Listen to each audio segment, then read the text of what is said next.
മഹാലക്ഷ്മി സീരിയലിൻ്റെ പുതിയൊരു എപ്പിസോഡിൻ്റെ promo review വിശേഷങ്ങളിലേക്ക് എല്ലാവർക്കും സ്വാഗതം. അങ്ങനെ നമ്മളുടെ കണ്ണനും മഹാലക്ഷ്മിയും എല്ലാവരും ചേർന്ന് ഇത്രയും നാളും ഒളിപ്പിച്ചു വച്ചിരുന്ന ആ ഒരു രഹസ്യം പ്രതാപനും പ്രതാപൻ്റെ അമ്മയൊക്കെ അറിയുന്ന എപ്പിസോഡാണ് ഇന്ന് വരാൻ പോകുന്നത്. എന്തായാലും മഞ്ജു കാണണമെന്ന് പറഞ്ഞിട്ട് മഹാലക്ഷ്മിയും കണ്ണനും അവിടെ ചെല്ലുമ്പം മഞ്ജു ആ സന്തോഷ വാർത്ത മഹാലക്ഷ്മിയും കണ്ണനെ അറിയിക്കുകയാണ്. മഞ്ജു ഒരു അമ്മയാവാൻ പോവാന്നുള്ള വാർത്ത. അത് കേട്ടതും മഹാലക്ഷ്മിക്കും കണ്ണനും ഭയങ്കര സന്തോഷമാവുന്നുണ്ട്. എന്നിട്ട് മഹാലക്ഷ്മി കുറേ ഉപദേശങ്ങളൊക്കെ കൊടുത്തിട്ട് മഞ്ജുവിനോട് പറയുന്നുണ്ട്, എന്തായാലും നീ കുറച്ച് ദിവസം ഞങ്ങളുടെ കൂടെ വന്ന് നിൽക്ക്. നിനക്ക് എന്തായാലും കമലേശ്വരത്തേക്ക് പോകാൻ പറ്റില്ലല്ലോ. അവിടെ ചെന്നാൽ നിൻ്റെ അമ്മയും കരുണയൊക്കെ ചേർന്ന് നിന്നോട് എങ്ങനെ പെരുമാറുമെന്നൊന്നും പറയാൻ പറ്റില്ല. അതുകൊണ്ട് നീ തൽക്കാലം അനന്തുവേട്ടൻ്റെ ലേഹയുടെ വീട്ടിൽ വന്ന് നിന്നോളാൻ പറയുമ്പോൾ മഞ്ജു പറയുന്നുണ്ട്, അതൊന്നും വേണ്ട എടുത്തി. എന്തായാലും ഇവിടെ സാഹറേട്ടനുണ്ടല്ലോ, ഞാൻ ഇവിടെ തന്നെ നിന്നോളാം. ഇനിയിപ്പോൾ എന്തെങ്കിലും അത്യാവശ്യം വരുവാണെങ്കിൽ ഞങ്ങൾ വിളിച്ചോളാന്നൊക്കെ പറയുന്നുണ്ട്. പിന്നീട് മഞ്ജു പെട്ടെന്ന് ഓർത്തതുപോലെ കണ്ണനോടും മഹാലക്ഷ്മിയോടും ചോദിക്കുന്നുണ്ട്, അല്ലെങ്കിലും ഏട്ടനും എടുത്തി എന്തിനായിരുന്നു പിണങ്ങിയത്? ആ സമയത്ത് കണ്ണനും മഹാലക്ഷ്മിയും ആകെ ഒരു വിഷമത്തിലാവുന്നുണ്ട്, മഞ്ജുവിനോട് എന്ത് പറയണമെന്ന് അറിയാതെ. പിന്നീട് കണ്ണൻ പറയുന്നുണ്ട്, അതൊന്നുമില്ലടി, വെറുതെ ഒന്ന് പിണങ്ങിയതാന്ന് പറയുമ്പം, ഇല്ല എൻ്റെ ഏട്ടനെ എനിക്കറിയാം, ഏട്ടനെ അങ്ങനെ നിസ്സാര കാര്യത്തിനൊന്നും പിണങ്ങണ ആളല്ല. ഏടത്തിയുടെ ഭാഗത്തു നിന്ന് അങ്ങനെ ഒരു തെറ്റുണ്ടായി കാണണം, അതുകൊണ്ടായിരിക്കുള്ളൂ പിണങ്ങിയത്. അതുമാത്രമല്ല 7-ാം മാസത്തെ ചടങ്ങിൻ്റെ അന്ന് അയാൾ വന്നിട്ട് എന്തൊക്കെയാണ് അവിടെ പ്രശ്നങ്ങൾ ഉണ്ടാക്കിയത്. ഇനിയിപ്പോൾ അതുകൊണ്ടൊക്കെയാണോ എന്ന് എനിക്ക് സംശയമുണ്ട്. എന്തായാലും ഞാൻ സാഹറേട്ടനോട് ഒരുപാട് പ്രാവശ്യം ചോദിച്ചു, സാഹറേട്ടനെ അറിയില്ല എന്നാണ് പറഞ്ഞ്. ആ സമയത്ത് കണ്ണൻ പറയുന്നുണ്ട്, എന്തായാലും നീ അതും ആലോചിച്ച് ടെൻഷനാവണ്ട. അമ്മ സന്തോഷമായിട്ടിരുന്നാലേ ജനിക്കണ കുഞ്ഞിനും ആരോഗ്യം ഉണ്ടാവുള്ളൂ. അതുകൊണ്ട് നീ ഇനി ആ കേസൊന്നും ഓർക്കണ്ട, സന്തോഷമായിട്ടിരിക്കുന്നു പറയുമ്പം, എന്നാലും എനിക്കത് അറിയാനുള്ളൊരു ആകാംക്ഷ ഉണ്ടാവില്ല ഏട്ടാ, എന്തിനു വേണ്ടിയിട്ടായിരിക്കുമോ ശരിക്കും നിങ്ങൾ പിണങ്ങി? എന്തായാലും എനിക്കൊന്ന് അറിഞ്ഞാൽ കൊള്ളാമെന്ന് പറയുമ്പോൾ കണ്ണൻ പറയുന്നുണ്ട്, അത് വിട്, എന്തായാലും ഞങ്ങൾ ആ പിണക്കമൊക്കെ മറന്നു. ഇനി ഞങ്ങൾ തമ്മിൽ അങ്ങനെ ഒരു പിണക്കമൊന്നും ഉണ്ടാവില്ല. അതുകൊണ്ട് തന്നെ പിണക്കം മാറിയതും ഇയാളെയും കൊണ്ട് ഞാനൊന്ന് പുറത്തേക്ക് ഇറങ്ങിയത്. ഇയാൾക്ക് എവിടെ പോകണോ അവിടെയൊക്കെ കൊണ്ടുപോകാനാണ് എൻ്റെ തീരുമാനം എന്ന് പറയുമ്പം, അതേതായാലും ഒരു നല്ല കാര്യമായിട്ടാ. എന്തായാലും ഏടത്തിയായിട്ട് ഏട്ടൻ പോയിട്ട് വാന്ന് പറയുമ്പം കണ്ണനും മഹാലക്ഷ്മിയും ഈ സാഹറിനോടും മഞ്ജുവിനോടും യാത്ര പറഞ്ഞ് അവിടെ നിന്ന് ഇറങ്ങുന്നുണ്ട്. അങ്ങനെ കാറിലോട്ട് കയറാൻ പോകുമ്പം മഹാലക്ഷ്മി പറയുന്നുണ്ട്, കണ്ണേട്ടനിപ്പോൾ ഒരച്ഛൻ മാത്രമല്ല അമ്മാവനും ആവാൻ പോവുക എന്ന് പറയുമ്പം കണ്ണൻ പറയുന്നുണ്ട്, നേരാടോ, ഞാനിപ്പോൾ ഒരു കിളവനായില്ലേ എന്ന് പറഞ്ഞിട്ട്, താനും അതെ ഒരമ്മ മാത്രമല്ല അമ്മായിയും കൂടി ആവാൻ പോവുക. എന്തായാലും വാ, കാറിലോട്ട് കയറി നമുക്ക് പോകാമെന്ന് പറഞ്ഞ് അവർ പോകുന്നുണ്ട്. അവർ പോയി കഴിഞ്ഞതും സാഹറും മഞ്ജു ആണെങ്കിൽ സന്തോഷത്തോടു കൂടി ഇങ്ങനെ നോക്കി നിൽക്കുന്നുണ്ട്. എന്നിട്ട് മഞ്ജു പറയുന്നുണ്ട്, എന്തായാലും ഏട്ടൻ്റെയും ഏടത്തിയുടെയും പിണക്കം തീർന്നല്ലോ, ഇപ്പോഴേ എനിക്ക് സമാധാനമായേ, ഇനി അവരെവിടെയെങ്കിലുമൊക്കെ പോയിട്ട് വരട്ടെ എന്നും പറഞ്ഞ് മഞ്ജു സാഹറും അവിടെ നിൽക്കുന്നുണ്ട്. പിന്നീട് കാറിൽ പോണ സമയത്ത് കണ്ണൻ മഹാലക്ഷ്മിയോട് ചോദിക്കുന്നുണ്ട്, നമുക്ക് എത്ര കുട്ടികൾ വേണം മഹി എന്ന് ചോദിക്കുമ്പം, അത് കണ്ണേട്ടന് എത്ര എണ്ണം വേണമെന്ന് ചോദിക്കുന്ന സമയത്ത് 3 കുട്ടികൾ വേണം. എന്തായാലും മൂത്ത കുട്ടീനെ നമുക്ക് അനന്തൂനും ലേഹയ്ക്കും വളർത്താനായിട്ട് കൊടുക്കുകയും ചെയ്യണമെന്ന് പറയുമ്പോൾ മഹാലക്ഷ്മി ചോദിക്കുന്നുണ്ട്, 2 പേര് പോരെ കണ്ണേട്ട? 2 പേര് വരാം, 3 പേര് വേണം. ആ സമയത്ത് മഹാലക്ഷ്മി പറയുന്നുണ്ട്, ഇനി നമുക്ക് 2 വീട്ടിലൊന്നും താമസിക്കേണ്ട കണ്ണേട്ട, അനന്തുവേട്ടൻ്റെയും ലേഹയുടെയും കൂടെ നമുക്ക് ഒരുമിച്ച് ഒരു കോമ്പൗണ്ടിൽ വീട് പണിത് താമസിക്കാം. അപ്പോൾ നമ്മളുടെ മൂത്ത കൊച്ചിനെ മാത്രമല്ല എല്ലാ മക്കളെയും അനന്തുവേട്ടനും ലേഹയും നോക്കിക്കോളൂന്ന്. അങ്ങനെ അവർ പോകുന്നുണ്ട്. പിന്നീട് കാണിക്കുന്നത് നമ്മളുടെ കരുണേനെയാണ്. കരുണയാണെങ്കിൽ ഫോണെടുത്ത് വാമദേവനെ വിളിക്കുകയാണ്. വാമദേവൻ ഈ സമയത്ത് എന്തൊക്കെയോ ആലോചിച്ച് ഇങ്ങനെ വിഷമത്തോടു കൂടി കിടക്കുമ്പോഴാണ് കരുണയുടെ കോൾ വരുന്നത്. ഫോണെടുത്ത് നോക്കിയതും കരുണയാന്ന് കണ്ടിട്ട് ഇവളെന്തിനാ ഇപ്പോൾ ഇങ്ങോട്ട് വിളിക്കണേന്നൊക്കെ ആലോചിച്ചുകൊണ്ട് വാമദേവൻ ഫോണെടുത്തിട്ട് എന്താ മോളെ എന്നൊക്കെ ചോദിച്ച് സ്നേഹത്തോടു കൂടി ചോദിക്കുമ്പം കരുണ പറയുന്നുണ്ട്, അമ്മാവ എനിക്ക് കുറച്ച് പൈസ ആവശ്യമുണ്ട്. അതെന്തിനാ മോളെ? എനിക്ക് അമ്മാവൻ 5 ലക്ഷം തരാമെന്ന് പറഞ്ഞില്ലേ, ഞാനത് ഒരുപാട് മോഹിച്ചു പോയി. ഞാൻ എന്തെങ്കിലും മോഹിച്ചിട്ട് അത് കിട്ടിയില്ലെങ്കിൽ എനിക്കത് ഭയങ്കര സങ്കടമാവും. അതുകൊണ്ട് അമ്മാവൻ 50,000 ഇപ്പോൾ ഇട്ട് തന്നെ, എൻ്റെ അക്കൗണ്ട് നമ്പർ ഞാൻ തരാം, അക്കൗണ്ടിലേക്ക് ഇന്ന് തന്നെ 50,000 രൂപ ഇടണം. ബാക്കി 5 ലക്ഷം രൂപ പലപ്പോഴായിട്ട് എനിക്ക് ഇട്ട് തന്നാൽ മതി, പിന്നീട് ഞാൻ ചോദിക്കാൻ വരില്ല എന്ന് പറയുമ്പം, മോളെന്താ മോളെ ഇങ്ങനെ പറയണേ, എൻ്റെ കയ്യിൽ എവിടുന്ന പൈസ, എൻ്റെ അവസ്ഥ മോൾക്ക് അറിയാൻ പാടില്ലേ എന്ന് ചോദിക്കുമ്പം അമ്മാവൻ്റെ അവസ്ഥയൊന്നും എനിക്ക് പറയേണ്ട കാര്യമില്ല. എന്തായാലും കണ്ണേട്ടൻ മുഴുവൻ സത്യങ്ങളൊന്നും അറിഞ്ഞിട്ടില്ല, കുറച്ച് സത്യങ്ങളെ അറിഞ്ഞിട്ടുള്ളൂ. ഇനി അമ്മാവൻ എനിക്ക് പൈസ തന്നില്ലെങ്കിൽ മുഴുവൻ സത്യങ്ങളും കണ്ണേട്ടനെ അറിയും. പിന്നെ അറിയാലോ, അമ്മാവൻ്റെ ജീവിതം അങ്ങോട്ട് ജയിലിലാവും.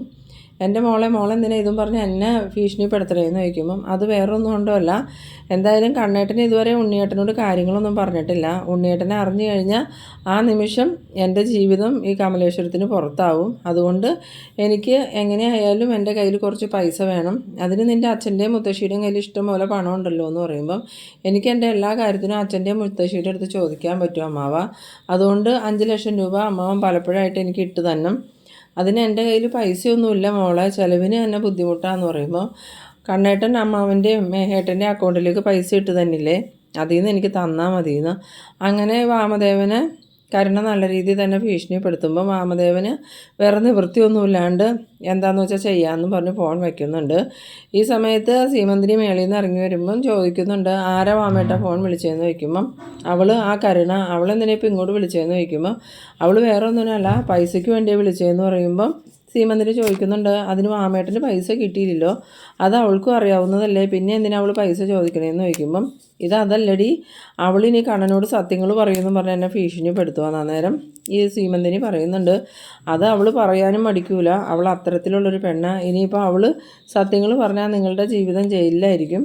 അതുകൊണ്ട് അവൾ സത്യങ്ങൾ പറയാതിരിക്കാൻ അവൾ എന്താണോ ചോദിക്കുന്നത് അതുപോലെ നിങ്ങളങ്ങോട്ട് ചെയ്തേരെ, ഇല്ലെങ്കിൽ നിങ്ങൾക്ക് തന്നെ അതിൻ്റെ ബുദ്ധിമുട്ട്. ഇതിനെല്ലാം കാരണക്കാരൻ നിങ്ങൾ തന്നെയാണ്. 10 ലക്ഷം കിട്ടും, 20 ലക്ഷം കിട്ടും, 50 ലക്ഷം കിട്ടും എന്നൊക്കെ പറഞ്ഞിട്ട് 1 ലക്ഷവും കിട്ടിയുമില്ല, കണക്കിന് ഇടിയും കിട്ടി. ഇനിയിപ്പോൾ എന്തായാലും അവൾ പറയും പോലെ തന്നെ ചെയ്തോ, ഇല്ലെങ്കിൽ നിങ്ങൾക്ക് തന്നെ ബുദ്ധിമുട്ടെന്നും പറഞ്ഞ് സീമന്തിനി അങ്ങോട്ട് പോകുന്നുണ്ട്. പിന്നീട് കാണിക്കുന്നത് നമ്മളുടെ കണ്ണനും മഹാലക്ഷ്മിയും കൂടെ കൂടി കാറിൽ നിന്ന് ഇറങ്ങിയിട്ട് കരിക്ക് വിൽക്കണ ആളുടെ അടുത്ത് ചെല്ലുന്നുണ്ട്.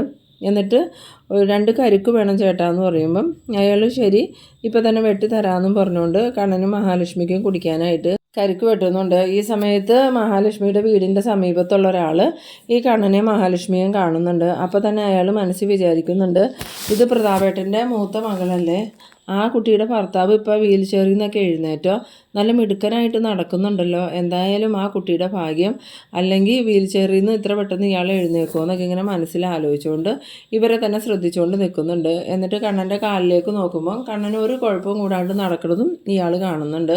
പക്ഷേ നമ്മളുടെ കണ്ണനോ മഹാലക്ഷ്മിയോ അയാളെ കണ്ടിട്ടില്ല.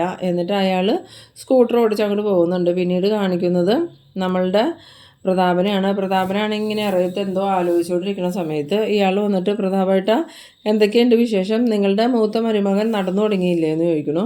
ആ സമയത്ത് പ്രതാപൻ ചോദിക്കുന്നുണ്ട്, നീ ഇതെന്തൊക്കെയാടാ പറയണത്, എൻ്റെ മൂത്ത മരുമകൻ നടന്നു തുടങ്ങിയെന്നോ? അതേ പ്രതാപേട്ട, അയാളിപ്പോൾ വീൽ ചെയറൊന്നും ഇല്ലാതെ നല്ല മിടുക്കനായിട്ട് നടക്കുന്നുണ്ടല്ലോ, അത് നിനക്ക് ആൾ മാറിയതായിരിക്കും എന്ന് പറയുമ്പം ഇല്ല, എനിക്ക് മഹാലക്ഷ്മീനെ അറിയാൻ പാടില്ലേ, അതുപോലെ ആ പയ്യനെയും ഞാൻ കല്യാണത്തിൻ്റെ അന്ന് ശരിക്ക് കണ്ടതാ, എനിക്ക് ആൾ മാറിയിട്ടൊന്നുമില്ല, ആ പയ്യൻ തന്നെയാണ്, ആ പയ്യൻ നല്ല മിടുക്കനായിട്ട് സാധാരണ ആൾക്കാർ നടക്കണ പോലെ നടക്കുന്നുണ്ട്, കാലിനൊന്നും ഒരു വൈകല്യവും ഇല്ലാന്ന്. ഇത് കേട്ടോണ്ടാണ് നമ്മളുടെ പ്രതാപൻ്റെ അമ്മ വരുന്നത്.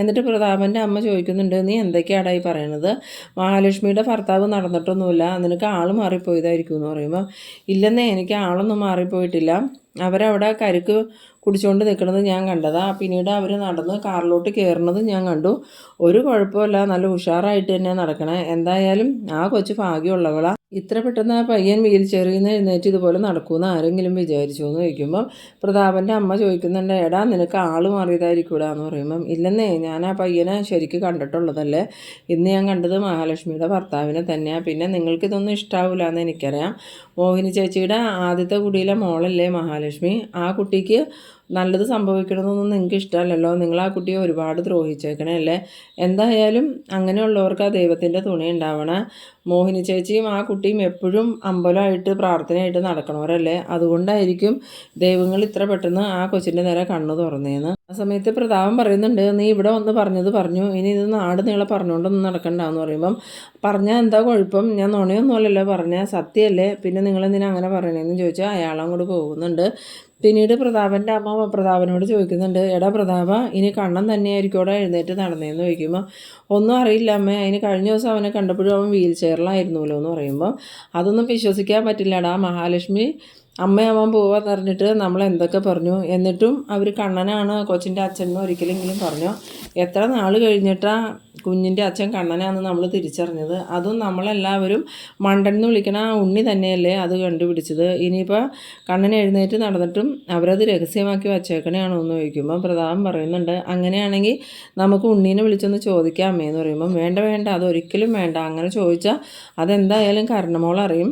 കരണമോൾ അറിഞ്ഞു കഴിഞ്ഞാൽ പിന്നെ അവൾ കെട്ടിത്തൂങ്ങി ചാവൂടെ പ്രതാപമാണ്. ആ സമയത്ത് പ്രതാപൻ പറയുന്നുണ്ട്, ചിലപ്പോൾ അവനക്ക് തോന്നിയതായിരിക്കും എന്ന് പറയുമ്പോൾ ഇല്ല, അവനത് ഉറപ്പിച്ച് പറഞ്ഞല്ലോ മഹാലക്ഷ്മിയുടെ കെട്ടുവൻ തന്നെയാണ്. എന്തായാലും നമുക്ക് ഈ സത്യം ഒന്ന് കണ്ടുപിടിക്കണോടാ. ഇനി നീ അതിന് വേണ്ടിയിട്ട് അവൻ്റെ പിന്നാലെ കൂടിക്കോ. അങ്ങനെ അവൻ പോണോടത്തൊക്കെ ചെല്ലുമ്പം നിനക്ക് മനസ്സിലാവും അവൻ നടന്നു തുടങ്ങിയെന്ന്. അങ്ങനെ അവൻ നടന്നു തുടങ്ങിയാൽ അവൻ ഒരിക്കലും നടക്കരുതടാ മഹാലക്ഷ്മിക്കൊപ്പം. അങ്ങനെ നടക്കണ കണ്ണനെ മഹാലക്ഷ്മിക്ക് വേണ്ട, വീൽ ചെയറിലിരിക്കണ കണ്ണനെ മതി. എന്തായാലും അവൻ നടന്നു തുടങ്ങിയെന്ന് സത്യമാണെങ്കിൽ നീ വീണ്ടും നിൻ്റെ ശരീരത്തിൽ കണ്ണൻ്റെ അച്ഛൻ്റെ ആത്മാവ് കയറിയതായിട്ട് അഭിനയിക്കണം. അങ്ങനെ മഹാലക്ഷ്മിക്കൊപ്പം നടക്കണ കണ്ണനെ നമുക്ക് വേണ്ട. മഹാലക്ഷ്മിക്കൊപ്പം വീൽ ചെയറിൽ ജീവിതകാലം മുഴുവൻ നടക്കണ കണ്ണനെ മതി. ഇനിയിപ്പോൾ കണ്ണനും മഹാലക്ഷ്മിയും കൈ പിടിച്ച് നടക്കണമെന്നെങ്ങാനും നമ്മളുടെ കരണമോൾ കണ്ട പിന്നെ അവൾ ജീവനോടെ ഉണ്ടാവില്ലടാന്നും പറഞ്ഞുകൊണ്ട് പ്രതാപൻ്റെ അമ്മ അങ്ങോട്ട് പോകുന്നുണ്ട്. പ്രതാപൻ്റെ അമ്മ പോയി കഴിഞ്ഞതും പ്രതാപനാണെങ്കിൽ എന്ത് ചെയ്യണമെന്ന് അറിയാത്ത അവസ്ഥയിൽ ഇങ്ങനെ ആലോചിച്ച് നിൽക്കുന്നുണ്ട്. എന്തായാലും ഇത്രയധികം സംഭവങ്ങളൊക്കെ ഉണ്ടായിട്ടും പ്രതാപൻ്റെ അമ്മയുടെയും സ്വഭാവത്തിനൊന്നും ഒരു മാറ്റവും ഉണ്ടായിട്ടില്ല. ഇപ്പോൾ കണ്ണനാണെങ്കിൽ അച്ഛനെ കൊന്നത് പ്രതാപനാന്ന് തിരിച്ചറിഞ്ഞെങ്കിലും പ്രതാപനെ ഒന്ന് താക്കീത് ഇത് വിട്ടിട്ടേ ഉള്ളൂ. പക്ഷേ പ്രതാപൻ വീണ്ടും കണ്ണനെ വീൽ ചെയറിലാക്കാനുള്ള തന്ത്രങ്ങളാണ് മെനയണത്. ഇനി വരുന്ന എപ്പിസോഡുകളിൽ നമ്മളുടെ പ്രതാപൻ കണ്ണൻ നടന്നു തുടങ്ങിയെന്ന് അന്വേഷിച്ചുള്ള യാത്ര തുടങ്ങുന്ന എപ്പിസോഡാണ്. അപ്പോൾ നിങ്ങൾ എൻ്റെ വീഡിയോ ആദ്യമായി കാണുന്നവരാണെങ്കിൽ ചാനലൊന്ന് സബ്സ്ക്രൈബ് ചെയ്യാനും ഇഷ്ടമായാൽ ലൈക്ക് ചെയ്യാനും ഷെയർ ചെയ്യാനും മറക്കരുത്. അപ്പോൾ ഇതുപോലെ ഇൻട്രസ്റ്റിംഗ് ആയിട്ടുള്ള അടുത്തൊരു എപ്പിസോഡുമായി നമുക്ക് വീണ്ടും കാണാം. അതുവരേക്കും ബൈ ബൈ.